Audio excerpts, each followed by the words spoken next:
Ողջույն, ես Մհերն եմ, ես արդեն իմ երկրորդ վիդեոն է ծրագրավորման մասին։ Առաջինը 5 ամիս առաջ էր, նենց որ չեք հասցնի հոգնել հաճախ իմ վիդեո տեղադրելուց։ Ուրեմն առաջինը AWS-ի AI սերտիֆիկատը ստանալու մասին էր, ինչ փոխեց ինքը իմ կյանքում, ոչ մի բան։ Նենց որ եթե տենց առանձնակի ինչ-որ ֆեթիշ չունեք այդ սերտիֆիկատները ստանալու, բոլոր դեպքերում իմ փորձով չարժի։ Պարզվում է, որ այդ մի ամսվա այդ տքնաջան աշխատանքը մենակ ձեզ է հետաքրքրում, իսկ կլիենտները առանձնապես չեն հոսում դրանից։ Նենց որ կարելի է այդ ժամանակը ծախսել ավելի արդյունավետ ինչ-որ պրակտիկ գիտելիքներ ձեռք բերել։ Այսօր մենք կսովորենք մոդայիկ բառեր։ Այսօրվա մոդայիկ բառը լինելու է HIPAA-ն։ Հաճախ կտեսնեք, որ ինչ-որ գործերում տենց ինքը ներկայացվում է իբրև եթե դուք իր հետ չեք աշխատել, դա կատաստրոֆա է, միայն փորձառուները։ Մենք այսօր կապացենք, որ ինքը բավականին պարզ բան է։ Իհարկե նյուանսներ ամեն տեղ կան, բայց բոլոր դեպքերում ինքը կատաստրոֆիկ բարդ բան չի, պետք չի ծնվել ուղղակի տենց HIPAA-ի ունակություններով ծրագրավորող, որպեսզի այդ ուղղությամբ հաջողության հասնել։ Ուրեմն HIPAA-ն ներկայիս ստանդարտ է ինքը, policy է, ոնց որ GDPR-ը, որը կիրառվում է բժշկության ոլորտում ու նախատեսված է հիվանդների անձնական տվյալները պահպանելու համար, ուրիշ սերվիսների հետ չկիսելու համար։ Մեր դեպքում այդ սովորաբար AI ինչ-որ LLM սերվիսներին ինչ-որ պրոմպտեր ուղարկելուց անձնական տվյալները չուղարկելու մասին է խոսքը։ Ինքը աշխատում է շատ պարզ ձևով։ Օրինակ, ուղարկվում է ինչ-որ prompt LLM-ին, որը որ չգիտեմ, ասում է անալիզ արա, այս ինչ հիվանդի, այս տվյալները կամ ինչ-որ summary արա եւ այլն, որտեղ բնականաբար հիվանդի անձնական տվյալները կարող են առկա լինել, ոնց որ անունն է, պասպորտի համարն է, հեռախոսն է եւ այլն։ Մենք իրան բռնում ենք, կոդավորում ենք այդ բաները, իր անձնական տվյալները, ոնց որ տեսնում եք, օրինակ այս John Doe վերածվում է person, չգիտեմ ինչի, հեռախոսի համարը վերածվում է ինչ-որ sense հեռախոսի համարի, ու արդեն իրականում ինքը կոդավորել չի, որովհետև ուղղակի ինչ-որ custom string-եր են տրվում այդտեղ unique, էլի, ինչ-որ տենց ալգորիթմով իրան հետ հնարավոր չի վերականգնել, եթե այդ mapping-ը չունենք։ Ուղարկում ենք LLM-ին, ամեն ինչ նորմալ է, որովհետև LLM-ը տեղյակ չի ընդհանրապես user-ի անձնական տվյալներից, բայց LLM-ի պատասխանի մեջ բնականաբար կարող է ինչ-որ ձևի նշվի այդ մարդու անունը կամ այդ private տվյալները, կոնկրետ այս դեպքում LLM-ի պատասխանը այսպես տեսք ունի, ոնց որ տեսնում եք, իր մեջ առկա է հեռախոսի համարը,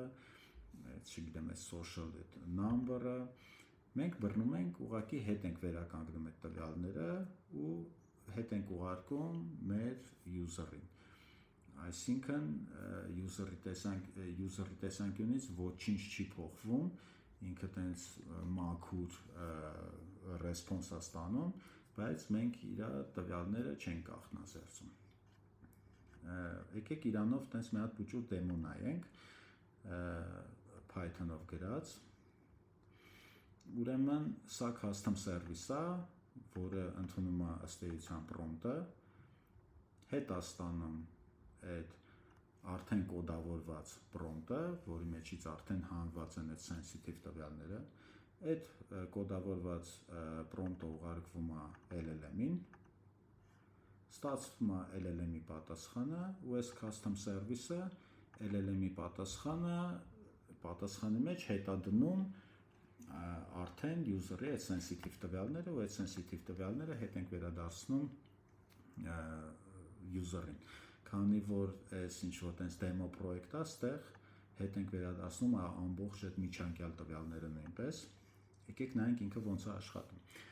Ուրեմն իր գրագետ տարբերակը բնականաբար ոնց որ ամենահեշտ տարբերակը ուղղակի ռեգեստրների միջոցով այդ տվյալները կոնվերտ անելն է, բայց այդ ոնց որ ամենա ճիշտ տարբերակը չի եւ ամենասecure, ուրեմն գոյություն ունի IS library-ին, Presidium, որը Microsoft-ի open source library է, ուրեմն ինքը natural language processing, ոնց որ թե NLM, ինքը NLM այր տակ աշխատացնում, որպեսզի այդ ամեն ինչը դուրս հանի։ Եկեք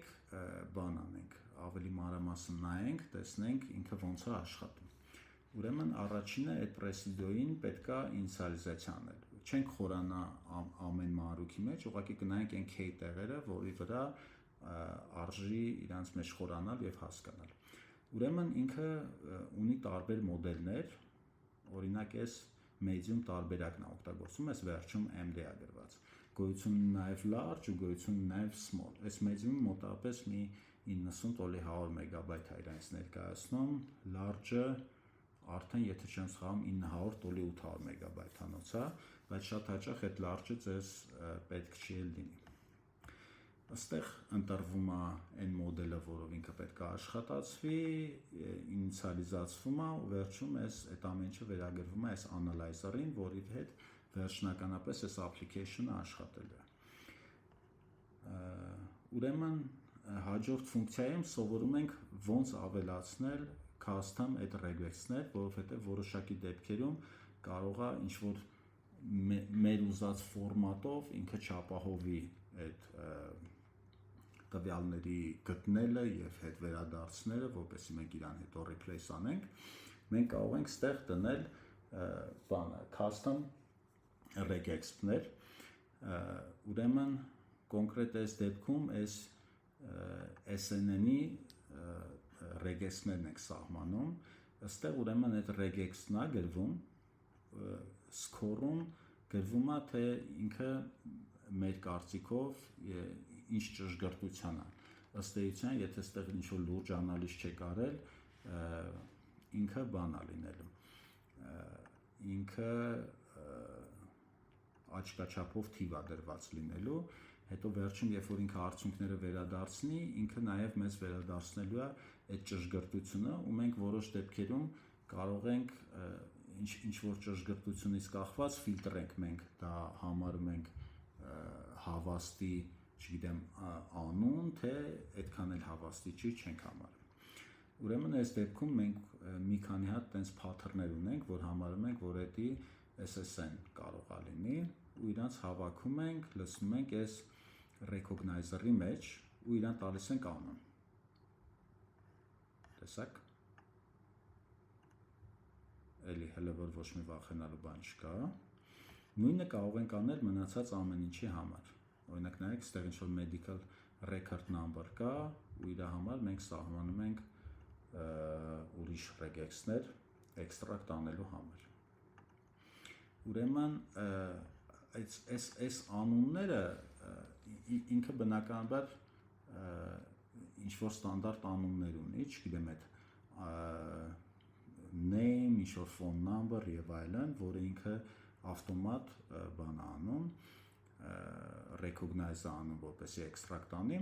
եթե պետքա հիշել, որ անգլերեն բառեր քիչ օգտագործել։ Եթե մենք նշում ենք իր այդ default namespace-ը, ստեղ ինքը replace անելու իրան։ Այսինքն ինքը իր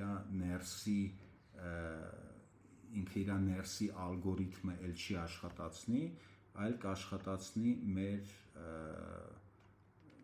define արած այս բաները, pattern-ները։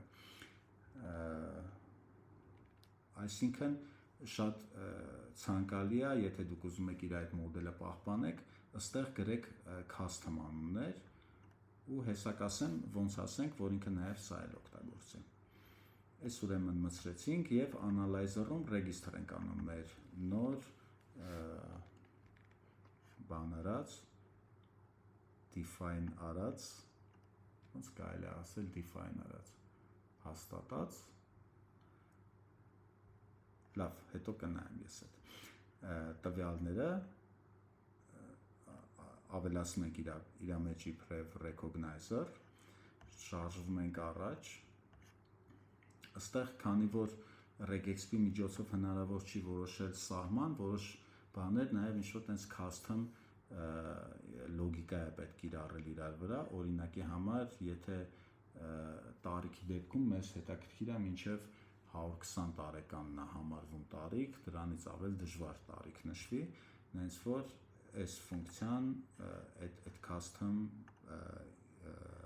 մեթոդն է ինիցիալիզացնում ու ստեղ գնում է արդեն իր հիմնական ֆունկցիոնալությունը։ Այս analyzer-ը ոնց որ հիշում ենք այդ հիմնական մեթոդներ, ում հետ որ մենք աշխատելու ենք, իրան ասում ենք analyzer-ը, տալիս ենք այս user-ի prompt-ը ստեղից,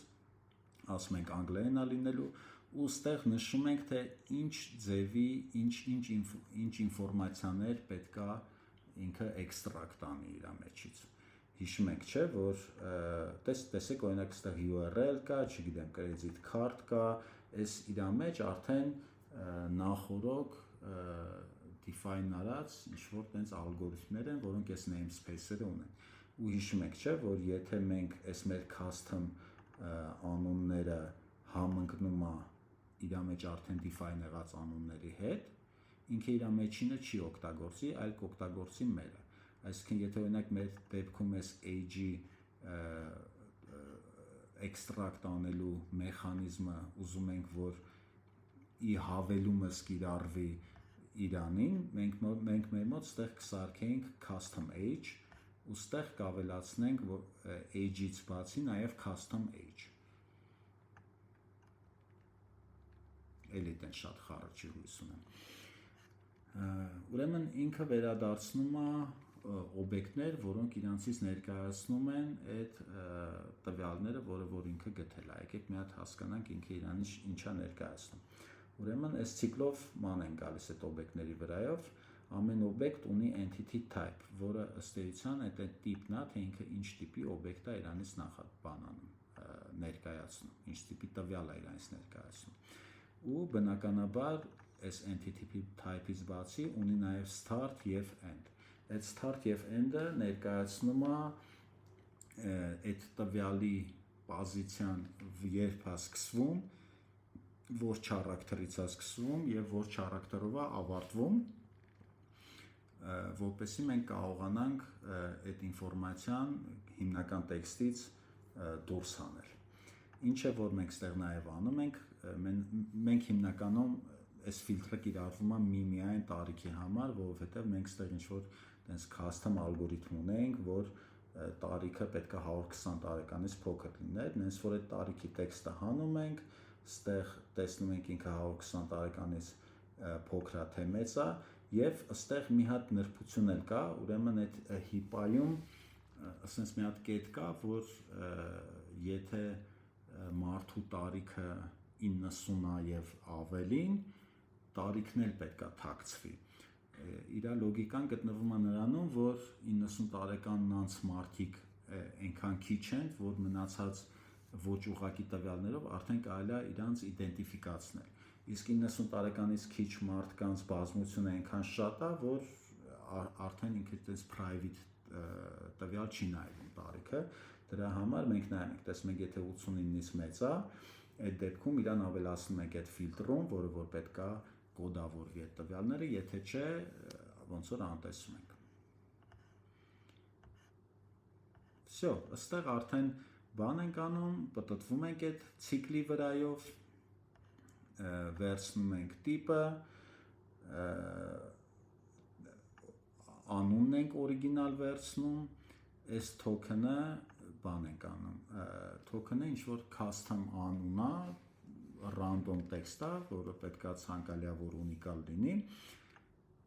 որը այս original value-ն ըստ էության փոխարինում ենք այս custom text-ով։ Պահում ենք այդ mapping-ում, ոնց որ տեսնում եք, իմաստն է, որ հետո դեկոդավորելուց այս map-ը կարողանանք իրան օգտագործենք։ Այս ուղղակի բան ենք անում, օրիգինալ տվյալը փոխարինում ենք այդ random text-ով, ոնց որ տեսնում եք start-ին, գումարում ենք token ու այն վերջնական բանն ենք, մասն ենք գումարում, այս արդեն այդ ստերիլիզացված տեքստն է իրանից ներկայացնում, դե վсё, այսքանով մենք իրան կոդավորեցինք և ապա կոդավորելու ժամանակ ուղղակի այդ բանը թոքենների ցուցակը այս դեպքում պահվում է session-ում, բայց հետ անպայման չի, կարող եք հետ վերադարձնել ու